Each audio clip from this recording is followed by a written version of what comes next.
Wow, now that is how you do a season finale. Succession season 4 was just absolutely incredible, and episode 10 in particular was just truly outstanding. I mean, this series has always been depicted as a tragic Shakespearean tale, and this episode just had every single aspect from a brilliant Shakespearean novel playing out in this series. It was just so outstanding, so many twists and turns, and so many unexpected moments that you think are going to go one way, and then, like I said, it just takes this unexpected turn with so many jaw-dropping moments. So let's talk about every single one of them. So first of all, we had the final reveal that Tom is going to be the successor of Waystar Royco from Logan Roy. He is going to be the new CEO and totally played the long game. And I feel like every single season he was slowly getting more and more ingrained into the Roy family as well as into the business world. And I think it's a really interesting tale and a cautionary tale at that, to be really careful about the people that you let into your lives, as both him and Willa did say in this series that the only real reason that they wanted to marry into this family is to upgrade their status, to get access to more money, and you can really see that actually both of them have been successful with this. And he is just so conniving, as in both the season 3 finale as well as in this series finale. He was only thinking about himself and wanted to remove the Roystar kids completely and is only thinking about his own self-interest, which you could argue every single character in this series is doing, but it's just so unbelievable. From a business perspective, I personally don't think he's qualified enough to be the new CEO, and I do think that actually Kendall Roy would have been really, really brilliant, and I'm sure Shiv knows this deep down as well, but of course all of her jealousy over the fact that Kendall is going to get this position just took over her, so she was just not able to see the fact that, you know, Kendall is actually best suited for this role. And speaking of Kendall, I mean, he definitely did do this throughout the series, but in season 4 in particular, he really did show that he is his father's son, as he was just doing so many calculated and cruel decisions, even up until the final few moments of this series where he was making Kieran Culkin's Roman Roy character's head bleed, as he just wanted to show, you know, I am more powerful, I am best suited for this role. But you could really tell that Shiv just could not stand the fact that Kendall was in this position, as she was just always giving such dirty looks whenever he was succeeding, and was a true Judas. Ironic that, you know, Madsen was calling Greg the Judas, whereas really it's Shiv, as she was always acting as if she is united with both Roman and Kendall, whereas always she would be backstabbing them at every opportunity. And even though Kendall, you know, was positioning himself to be the next CEO champion, he was always thinking, at least from a positive, kind and compassionate perspective, for his brother and his sister, which you really can't say for Shiv at all. And speaking of which, I feel like the biggest mistake that Kendall made was right in the beginning of this series, after the death, the unbelievable death of Brian Cox's unbelievably incredible Logan Roy character, when this makeshift will was making its appearance, and Kendall was like, look Shiv, your name's not on this paper at all. You can tell immediately from that moment, Shiv made it her mission to take Kendall down, to the point where I feel like this particular objective was even more important to her than actually becoming CEO herself. And I loved the fact that, you know, the finale was setting itself up to have this somewhat happy ending with all of the kids getting along in this Barbados sequence, where, you know, it was all hail the king and getting Kendall ready for this kingship position and having a true united front and preventing Gojo the brand from taking over everything that their family legacy, which Logan Roy has spent all of his life building for his kids in particular. Of course, tonally it wouldn't have been appropriate, but I would have loved to have seen, you know, what on earth Logan Roy's reaction would have been to seeing, you know, Shiv completely destroying the fact that one of them is now not going to be the CEO of this company. But I do think one of them will eventually become the CEO, but more on that later. Let's first talk about that incredible boardroom meeting, which has been building up this entire series, and it was just so intense and so jaw-dropping, and I loved the way that they did the direction of this episode, as when it first went to Roman, as an audience member, and of course all the board members in this meeting as well, are a little bit unsure about which way Roman Roy is going to go, but then ultimately he decides to go with Kendall, and you are thinking that Shiv is going to do the same, but then unbelievably out of nowhere she just leaves the room, which then leads to the destruction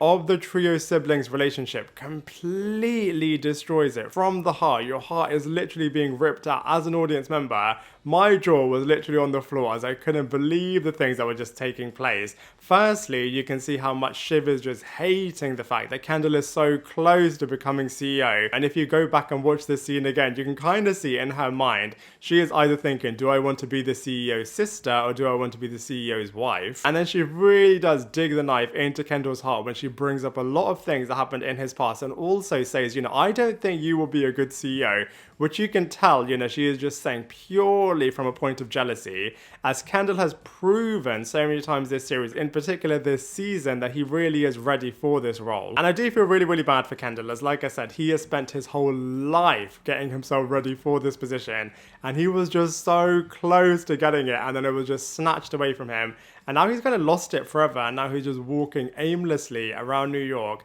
I just hope that he doesn't do anything drastic, as I do feel like, if he does put his mind to something else, then he can be really successful with that. And I think there are so many lessons that as an audience member you can take away from this series, but one of the ones I think right at the end of this series that you can definitely take from Kendall's experience in particular is to be really careful about who you let into your life and who you tell your most intimate secrets to, as when money is involved, then I feel like you can see a really dark side to people and they will really use your secrets to your disadvantage. I feel like Shiv Roy is such an interesting and complex character. I mean, you can always see, like I said, that she always had this rivalry with Kendall Roy and only ever thought about her own self-interest and was just always trying to do everything that she can to try to get herself into the CEO role, even to the point where she was willing to betray every single character in this series, including Logan Roy, as she was always in cahoots with all of the partners that were against the Waystar Royco family, even up until the final episode. But like I said, she ultimately decided to go with her husband as the new CEO, despite their incredibly rocky and unbelievably tense sequences. But I do think, Shiv Roy is not just going to be happy to be the complacent wife to the CEO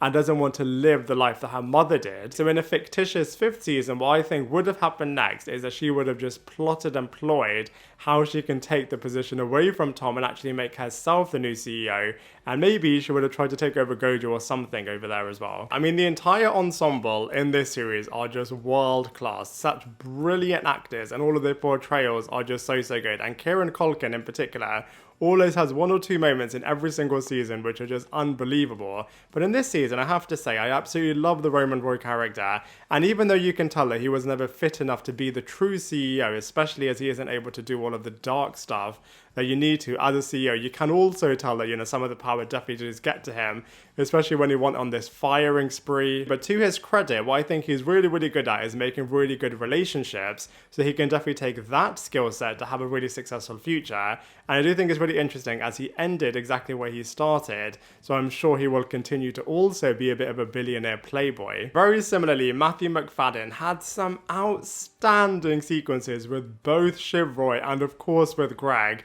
And I just think him and Shiv Roy are just having such phenomenal sequences and absolute acting masterclasses. Like I said, there were some brilliant sequences taking place between these two people. But anyway, as far as his character is concerned, he was always sneaking around, being in the shadows, waiting for his moment to strike. And I think, like I said, in the season 3 finale, you really did get to see that he is just like the Roy kids in terms of only really caring about his own self-interest, and is able to be completely unemotional and really, really cold and calculated in order to try to better his own position within the company. And like I said earlier on as well, you need to be really careful about the people that you let into your life, as he definitely was the devil speaking in Logan Roy's ear, and definitely was able to push out all of the Roy kids so that he can have the position all for himself. I feel like, the fact that Tom was always calculating and planning all of this stuff just really shows how much of a dark and calculated character he really is. And he even now has Greg as a little puppet for himself. I mean, all of the Tom and Greg sequences across this entire series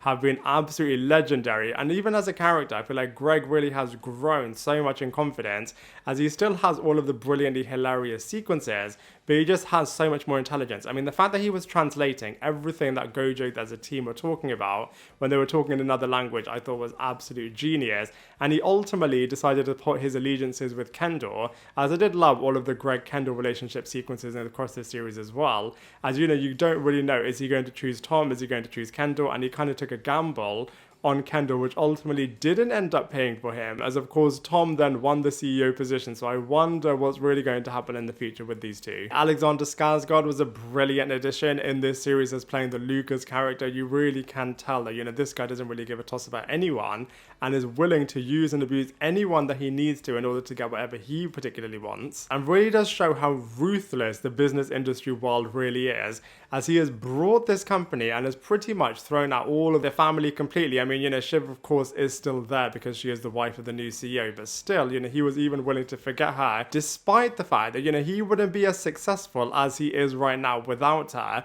and was even dismissing everything that she has given to him, to Tom, when he was like, you know, I could have gotten all of that myself. And the presidential relationship, you know, he doesn't think is that difficult to play without her either. And of course, Carl, Frank, Hugo, Gerri, and Caroline are brilliant support characters, and also they, very similarly to all of the other Royco family members, are only thinking about their own self-interest as well, and I would just love to see what is going to happen next. Of them, who is Tom actually going to decide to keep within this brand? That's going to be really, really interesting. And you know, Brian Cox's Logan Roy character was absolutely legendary. Even though he was only really in it for 2 proper episodes, the sequences that he had in those 2 episodes were absolutely brilliant. I loved it when, you know, he is on the ATM floor and is just speaking to all of them, and is just such a brilliant mogul, so no nonsense, and just such a brilliant character that really did set up everything in this series. And even though I would have loved to have had a couple more proper episodes with the Logan Roy character, I feel like ultimately it was the right thing for the storyline and the overall narrative,